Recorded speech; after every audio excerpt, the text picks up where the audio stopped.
Abdurrahman Wahid, atau yang akrab kita sapa Gus Dur, Presiden keempat Indonesia. Gus Dur sang guru bangsa yang melihat dengan hati lahir di Jombang dari keluarga ningrat pesantren. Gus Dur tumbuh dengan beban ekspektasi besar. Kakeknya adalah pendiri NU. Ayahnya adalah Menteri Agama pertama. Namun, ia tidak pernah mau terkekang oleh label anak pejabat. Gus Dur kecil adalah seorang pelahap buku yang rakus. Bayangkan, di usia remaja, ia sudah tamat membaca karya-karya berat.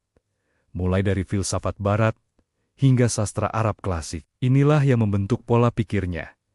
Ia sangat tradisional dalam akar agamanya, namun sangat modern dan liberal dalam cara berpikirnya. Perjalanannya menuntut ilmu ke Mesir dan Irak membukakan matanya bahwa dunia ini begitu berwarna, dan perbedaan bukanlah ancaman. Sebelum menjadi presiden, Gus Dur adalah sosok yang paling sering dicari oleh mereka yang terpinggirkan. Saat banyak orang takut bersuara di masa Orde Baru, Gus Dur hadir sebagai payung. Ia membela hak-hak kelompok minoritas, bukan karena ia ingin populer, malah sebaliknya. Ia sering dihujat oleh kelompoknya sendiri. Namun, bagi Gus Dur, di atas politik adalah kemanusiaan.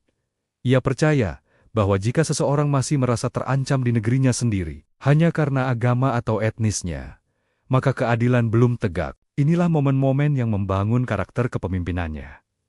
Berani menjadi tidak populer demi kebenaran. Tahun 1999, dalam kondisi kesehatan mata yang terbatas, Gus Dur terpilih menjadi presiden. Banyak yang meragukan, bagaimana mungkin seorang tunanetra memimpin negara yang sedang kacau pasca reformasi. Namun, Gus Dur membuktikan bahwa memimpin negara tidak butuh mata fisik yang tajam, melainkan mata hati. Langkah-langkahnya revolusioner.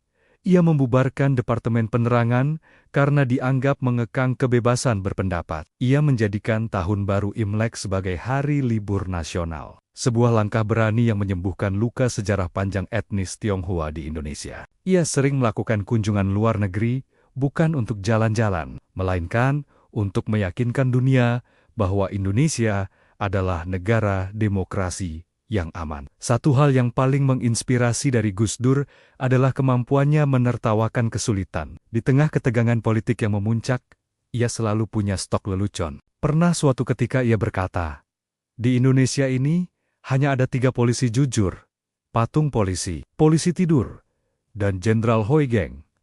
Lewat candaan itu, ia sedang mengkritik sistem dengan cara yang tidak melukai, namun sangat dalam maknanya. Bagi Gus Dur, humor adalah cara untuk tetap waras di tengah beban negara yang begitu berat. Gus Dur mungkin tidak menyelesaikan masa jabatannya sampai akhir karena dinamika politik yang panas, namun ia turun dari kursi kekuasaan dengan kepala tegak. Ia menolak menggunakan kekerasan untuk mempertahankan kekuasaan, karena ia tidak ingin ada satu tetes pun darah rakyat tumpah demi jabatannya. Hingga akhir hayatnya, ia tetaplah orang yang sama. Sederhana, suka memakai celana pendek di istana, dan selalu menerima tamu dari kalangan manapun, mulai dari petani hingga raja. Mengapa kisah Gus Dur penting untuk kita hari ini? Keberanian berbeda. Gus Dur mengajarkan bahwa menjadi benar lebih penting daripada menjadi populer. Kerendahan hati. Meskipun ia seorang intelektual dan pemimpin besar, ia tidak pernah merasa lebih tinggi dari rakyat kecil. Penerimaan.